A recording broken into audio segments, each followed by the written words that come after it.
The ZIL-130 is not just a model of a Soviet truck, but a true time traveler that carried its classic 1950s design through the decades and even outlived the country in which it was created.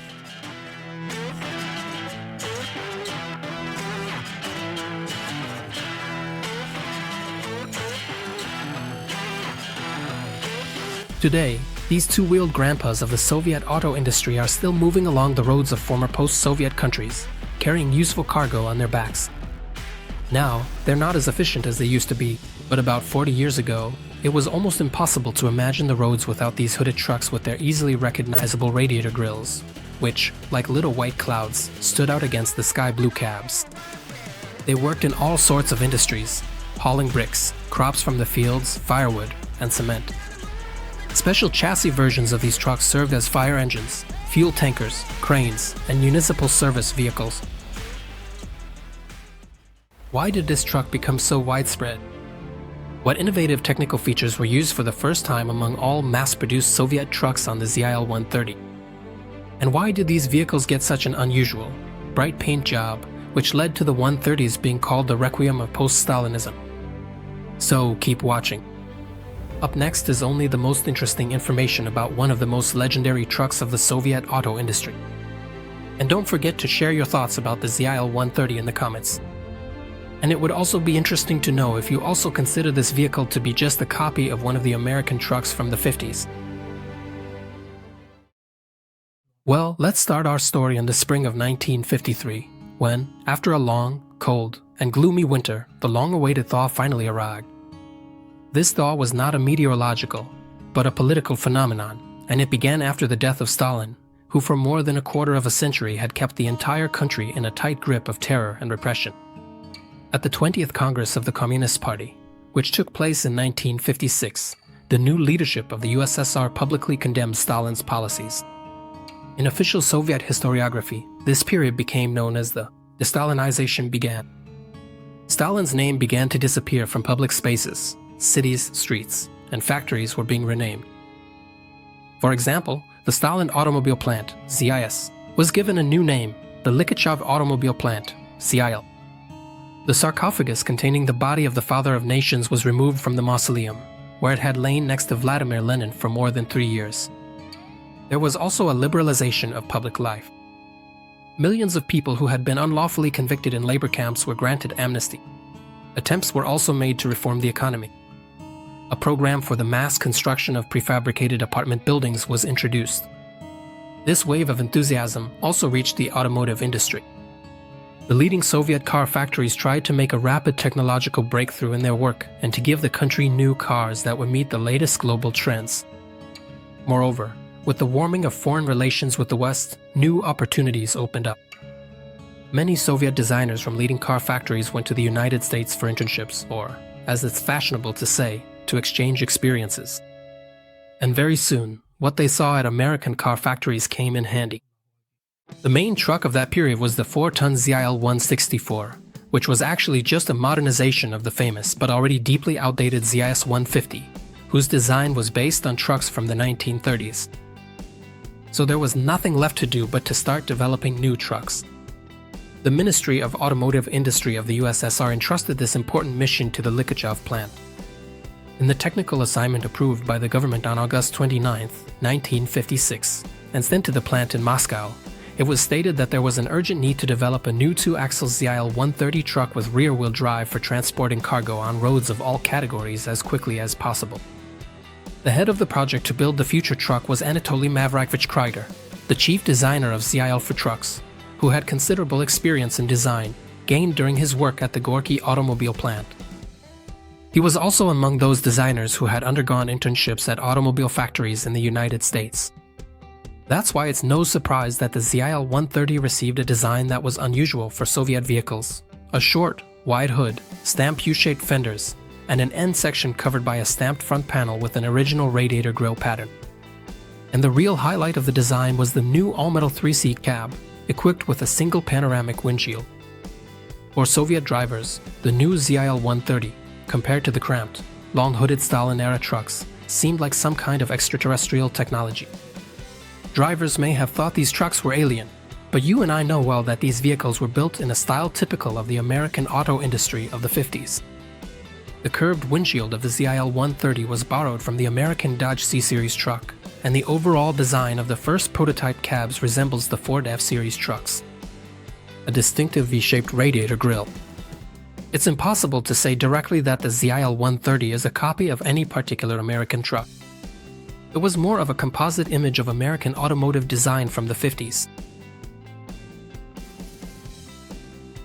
The first prototype of the ZIL-130, built at the end of 1956, had a simpler design with straight fender lines and a V-shaped radiator grille.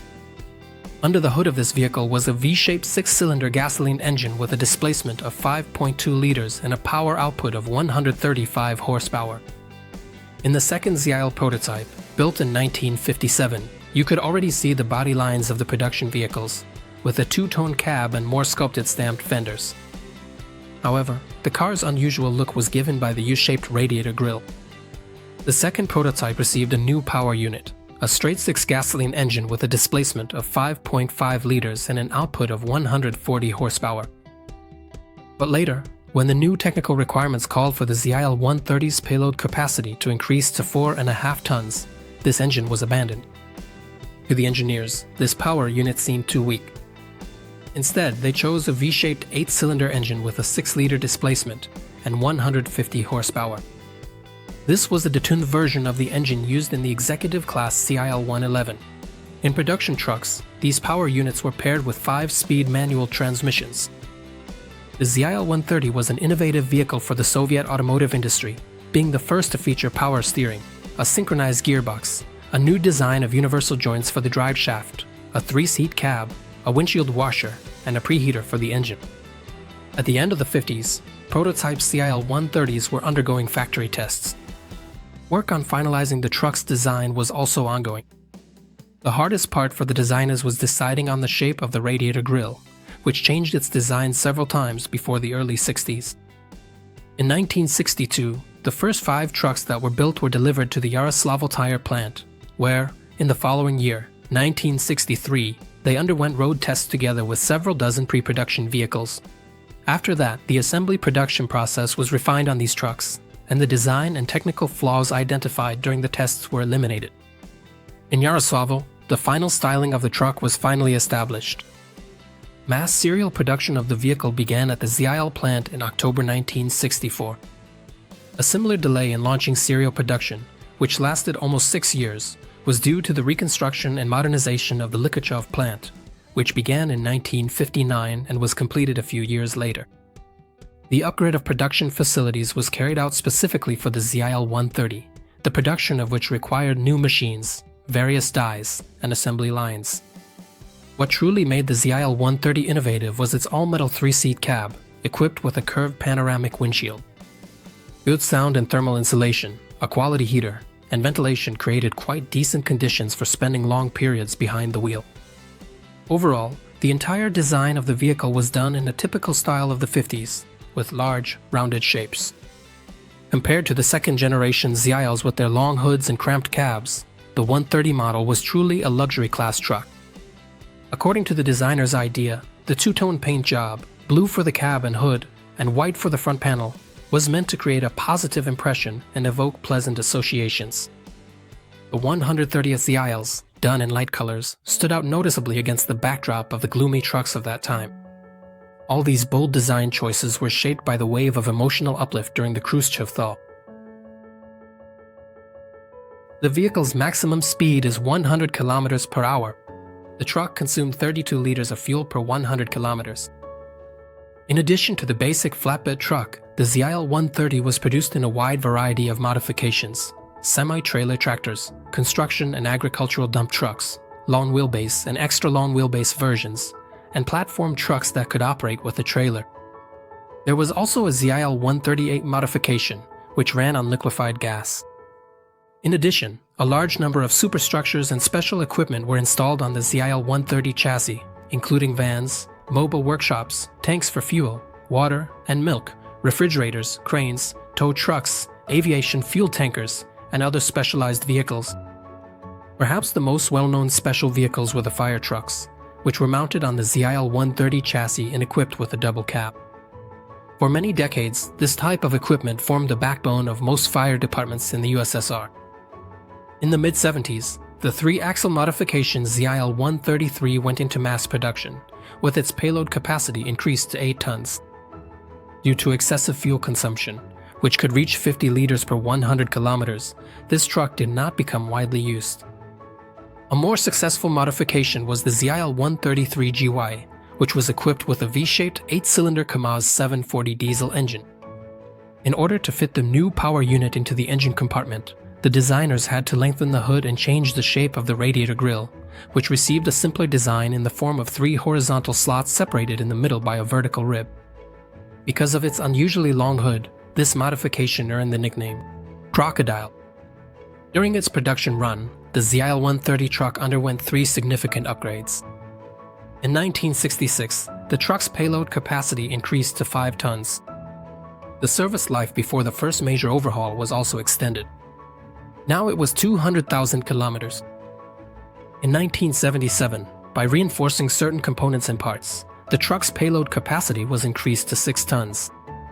The service life before the first major overhaul was also increased again, from 200,000 to 300,000 kilometers. In addition, the truck received a new radiator grille design and a dual-circuit braking system. The third modernization, which took place in 1984, was not as significant and involved only a few minor changes. In addition, the truck received a new radiator grille design and a dual-circuit braking system. The third modernization, which was carried out in 1984, was not very significant and concerned only some minor changes. Overall, the ZIL-130 had decent export potential. It was sold in more than 40 countries around the world, most of which were part of the socialist bloc. But not only that, a small number of ZILs were also supplied to Western countries. Specifically for the markets in these countries, the trucks could be equipped with more economical English Perkins diesel engines with 140 horsepower. The significant milestone of 1 million ZIL-130s produced was reached in June 1974, and just 8 years later, in August 1982, the 2 millionth truck rolled off the assembly line. In January 1986, the vehicles received a new 6-digit numerical index. The basic flatbed modification was now called the ZIL-431-410. But these changes were reflected only in the official documentation. With the collapse of the Soviet Union in December 1991, these technologically outdated trucks, which still retained the design and structural features of the 1950s, could not compete at all with more modern vehicles from leading global companies, which, in the now open market economy, gained access to the markets of the new post-Soviet countries. Therefore, the management of ZIL had no choice but to make the decision to cease production.